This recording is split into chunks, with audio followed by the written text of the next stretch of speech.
அதிகாலை பரிசுத்த ஆவியின் மகா அற்புத பிரார்த்தனை. சகல நன்மைகளையும் திரும்பப் பெறும் வல்லமை. ஆசாப் தன் வாழ்வின் குழப்பமான நேரங்களில் என் ஆத்துமா ஆறுதலடைய மாட்டேன் என்கிறது என்று கதறி பின் தேவனுடைய பரிசுத்த ஸ்தலத்திற்குள் நுழைந்து சகல கேள்விகளுக்கும் பதிலையும் இழந்த சமாதானத்தையும் திரும்பப் பெற்றுக்கொண்டவர். மகிமையின் பரிசுத்த ஆவியானவரே, 2026ஆம் ஆண்டின் இந்த துதிக்கத்தக்க அதிகாலை வேளையில் என் வாழ்வின் சகல போராட்டங்களுக்கும் ஒரு தெய்வீக தீர்வை தேடி உம்மிடம் வருகிறேன்.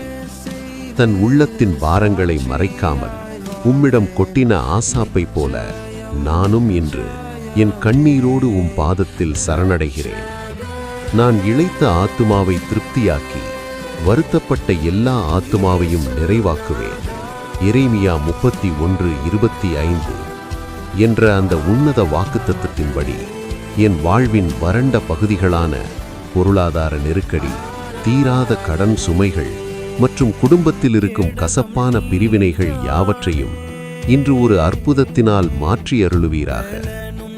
மற்றவர்கள் எள்ளி நகையாடும் நிலையை மாற்றி என் ஆத்துமாவின் ஏக்கங்கள் ஒவ்வொன்றையும் நீர் இன்று நிறைவேற்றி நான் இழந்த சந்தோஷத்தையும் கௌரவத்தையும் இந்த அதிகாலையிலேயே மீட்டெடுத்து தரும்படி மன்றாடுகிறேன். அற்புதங்களின் ஆவியானவரே, நீர் என் வாழ்வின் மலைகளை சமபூமியாக்கி அடைக்கப்பட்ட வாசல்களை உடைத்தெறிவீராக. என் நகரங்கள் இன்னும் நன்மையினால் பெருகி வழியும். கர்த்தர் இன்னும் சீயோனை தேற்றி இன்னும் எருசலேமை தெரிந்து கொள்வார். சகரியா 1:17 என்ற அந்த அதிசயமான வசனத்தின்படி என் தொழில், என் ஊழியங்கள் மற்றும் என் பிள்ளைகளின் எதிர்காலம் ஆகியவற்றில் தேக்கமடைந்திருக்கும் சகல காரியங்களையும் இன்று துரிதப்படுத்துவீராக.